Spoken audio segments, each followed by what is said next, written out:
We stand on a narrow stone street of ancient Jerusalem. The high walls of the buildings on both sides create a tight corridor where sound travels with striking clarity. Every step, every shout, every Uda echoes off the stone and returns as if the city itself has become a witness to what is happening. This is not just a road. This is a path that history will remember. Morning has already turned into day. The sun has risen above the city and shines directly into these narrow passages, breaking through the space between the rooftops. Its light is sharp, almost merciless.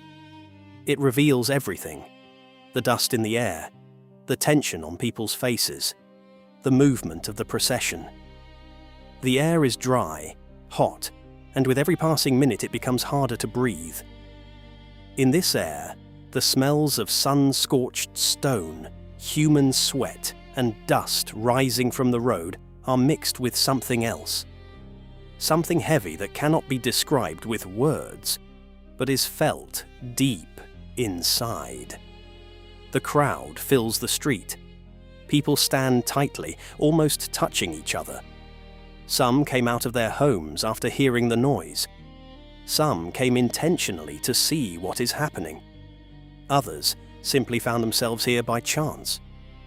There is no single mood in this crowd. There are different faces, different emotions, different gazes. Here is a man who looks with curiosity, as if this were just an event for entertainment. Another shouts something toward the condemned, repeating words he heard from others. A woman stands silently, and in her eyes there is something more: compassion. But she does not dare to step forward. A merchant tries to continue his business, but his gaze constantly returns to the procession. And in the middle of all this, Jesus. He walks slowly, almost unnoticed by those who only look at the surface. But if you look closely, every movement speaks of superhuman effort. His body is already exhausted to the limit. Everything that has happened over the last hours has left its mark on him. The night in Gethsemane, where his soul endured deep struggle. The betrayal that came suddenly yet painfully. The arrest, the interrogations, the blows, the words of humiliation. Then the scourging, a Roman punishment that often became the cause of death on its own. His body has already endured more than an ordinary person could bear. And now, the cross. A heavy wooden beam rests on his shoulders. It is not smooth, not refined. It is rough wood, full of irregularities, cracks, and splinters. It presses directly onto the places that are already wounded. Every step forces the wood to move, to rub, to press even harder. His shoulders lean forward. His back is not straight. It is bent under the weight. His hands hold the cross, but they are already weakened. They do not hold it firmly. They hold it by sheer will. His legs move slowly. Every step is a separate decision. The stone road beneath him is uneven. Some stones protrude, others are worn down, some are covered in dust. His feet slip, lose balance, yet he continues to walk. His breathing is heavy. It can be heard even through the noise. His chest rises with strain, as if every breath is a struggle for one more step. His face is partly hidden by hair stuck to it with sweat. The crown of thorns presses into his head. From beneath it, dark streams of blood slowly flow. They run down his forehead, along his temples, mixing with sweat and dust. His eyes are half closed, yet within them there is something that cannot be explained. Peace within pain, silence within noise. Roman soldiers walk beside him. They do not look at him as someone special. For them, this is a task. They control the procession. They make sure he does not stop. Their voices are short, sharp, commanding. They are used to this. One of them steps closer, signaling that the movement must continue. Another looks ahead, as if calculating the remaining distance. For them, it is important that everything happens quickly and without delay. But for Jesus, every step is already the limit. He takes another step, and another. His body begins to sway. The balance is broken. The weight of the cross pulls him forward and downward. His hands tense even more, but the strength is no longer there. The street becomes even narrower. The crowd moves closer. Someone stretches out a hand to see better. Someone shouts. Someone steps back when they see that Jesus is losing balance. This is the moment before the fall. His foot slips on the dust. The stone beneath it is unstable. His body leans forward more than necessary to maintain balance. And in that moment, it becomes clear. He can no longer hold himself. His knees begin to give way. The cross shifts, and the world seems to freeze before what is about to happen. And then, that moment comes.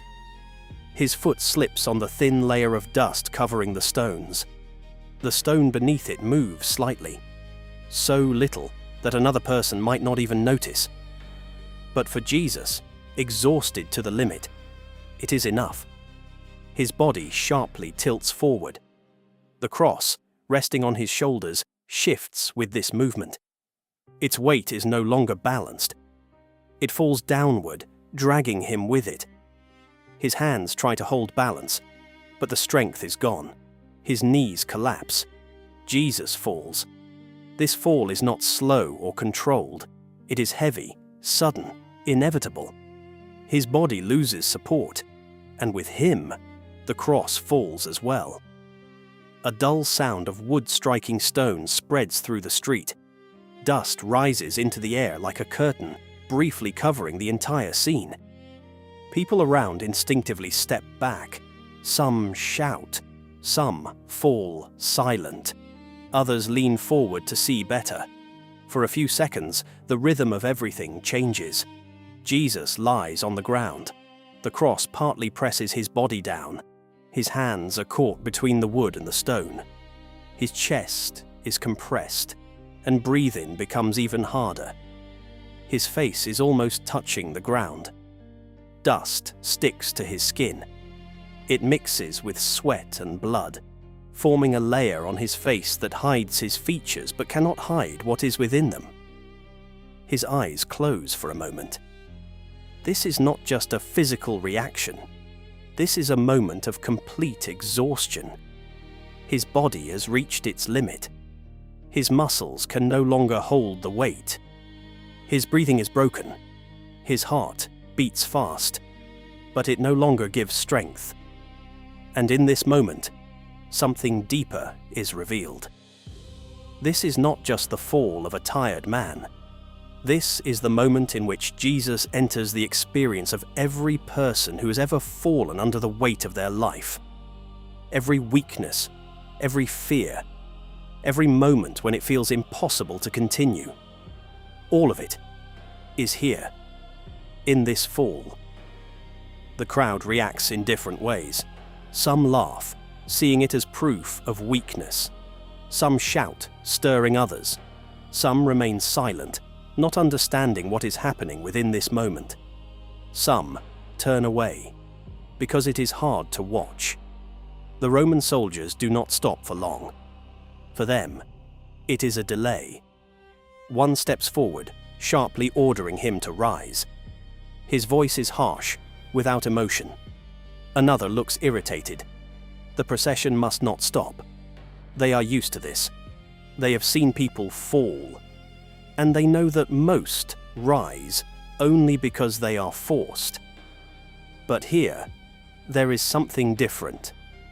Jesus does not rise immediately. His body remains on the ground for a few seconds longer. These seconds feel like eternity. His hands lie on the stone. His fingers move slightly, as if searching for support. His shoulders are still, but tense. His breathing is audible, heavy, deep, broken. At this moment, it seems that all strength has left him, that rising is impossible. And here is the most important thing. Because here, a choice is made. Not external, internal. This is the moment where one can remain lying, where one can choose not to rise, where one can let pain become the end. But Jesus does not remain. Slowly, almost imperceptibly, his fingers press harder into the stone. His arms begin to tense. His shoulders try to shift the weight of the cross. This does not look like a heroic movement. It looks like struggle, real, deep, silent. His body trembles with effort. His knees, which had just collapsed, try again to hold the weight. The cross pressing on his shoulders feels even heavier, but he begins to rise, not suddenly, not confidently, but slowly, with pain, with immense effort. His hands push against the ground. His body lifts a few centimeters, then more. His knees find support again. His back tenses, and gradually, he rises. The cross is once again on his shoulders. The same weight, the same pain, the same road ahead. But now, this moment is different, because he has risen. Not because he was forced, but because he chose to. And that changes everything. This fall no longer looks like defeat. It becomes part of the path, part of the sacrifice, part of love. Because he knows where he is going, and knows why. His steps are now even slower, his body even weaker, but his movement unstoppable. And the procession begins to move forward again. The procession resumes. The noise returns. The crowd comes alive again. The soldiers lead Jesus forward once more. But something has already changed. This moment of falling leaves a mark that cannot be erased. It is invisible to most, but deeply felt by those who look beyond the surface. Jesus continues walking. His steps are slow, careful. He now knows how fragile his balance has become. Every movement is more deliberate.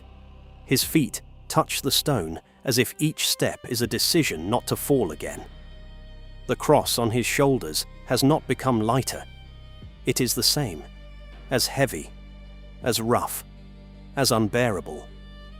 But after the fall, it is not the weight that changes. It is the way he carries it. This is no longer just physical burden.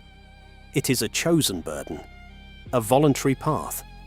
This is the depth of the third station, because falling is something every person knows. Everyone falls, in different ways, at different times, for different reasons. Some fall from exhaustion, some from fear, some from mistakes, some from pain. And in those moments, it feels like everything is over, that rising is impossible, that strength is gone, that the road is too heavy. And this is where Jesus stands beside every person, not as an observer, not as someone distant, but as one who himself has fallen. His fall is not weakness in the usual sense. It is participation.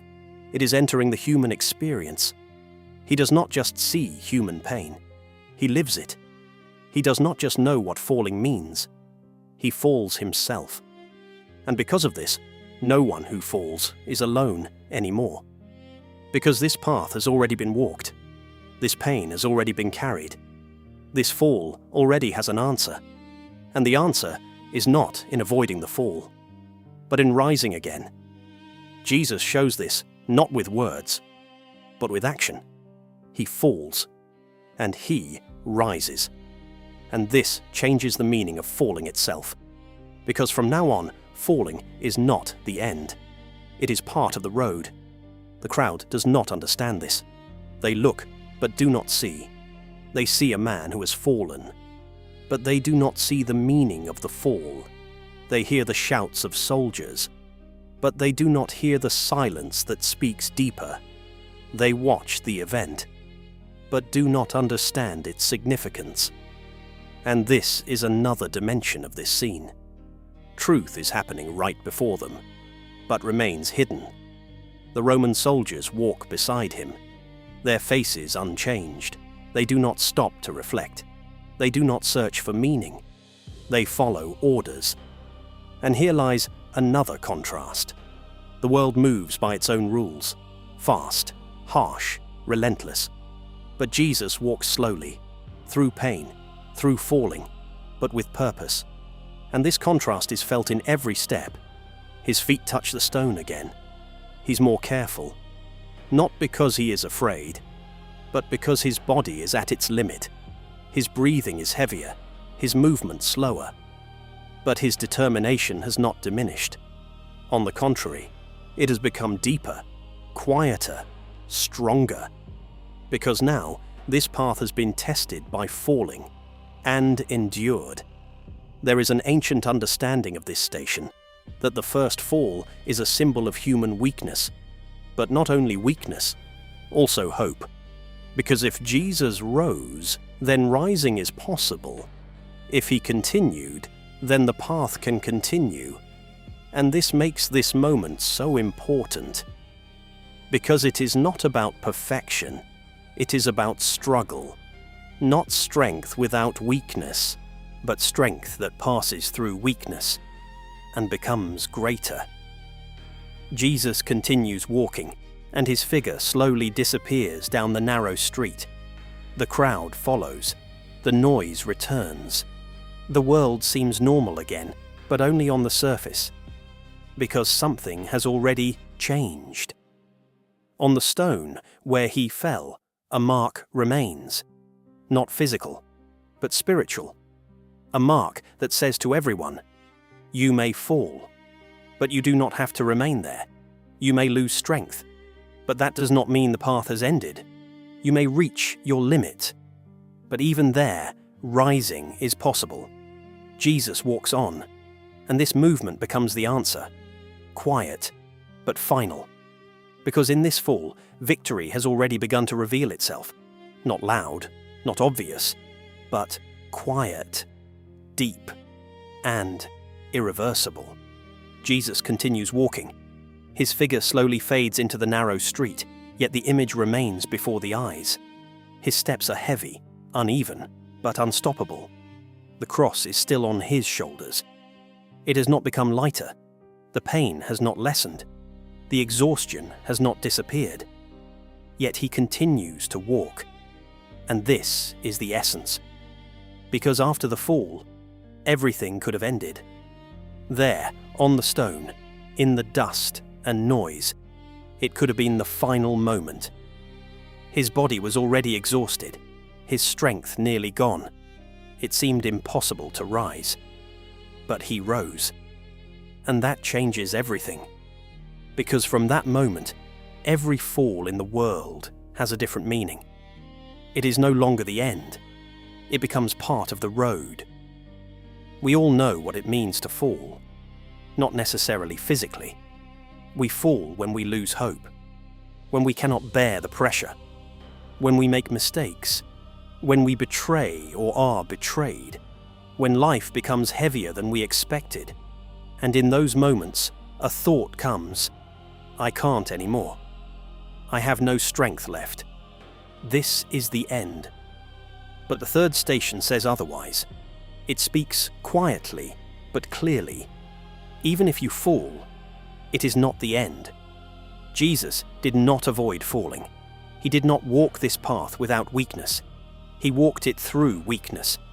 And that is why his path becomes ours. Because it is a path that accepts the human person as they are. Not perfect, but real. With fears, with pain, with falls, but also with the possibility of rising. Look once more at this moment, at Jesus under the cross, at his fall, at his rising. This is not just a story, it is an answer to every moment when a person feels they cannot go on. Because he shows it is possible, not because it is easy, but because there is meaning. And that meaning is love. It is love that lifts him from the ground. Not physical strength, not force, but love. Love that does not stop. Love that does not retreat. Love that goes to the end. And this love becomes the force that lifts a person, even when it feels impossible to rise. Jesus walks on. His steps fade away, but his path does not end here. And this station is not the end. It is the beginning of deeper understanding. Because ahead, there is still a road. More falls, more encounters, more suffering. But already now it becomes clear.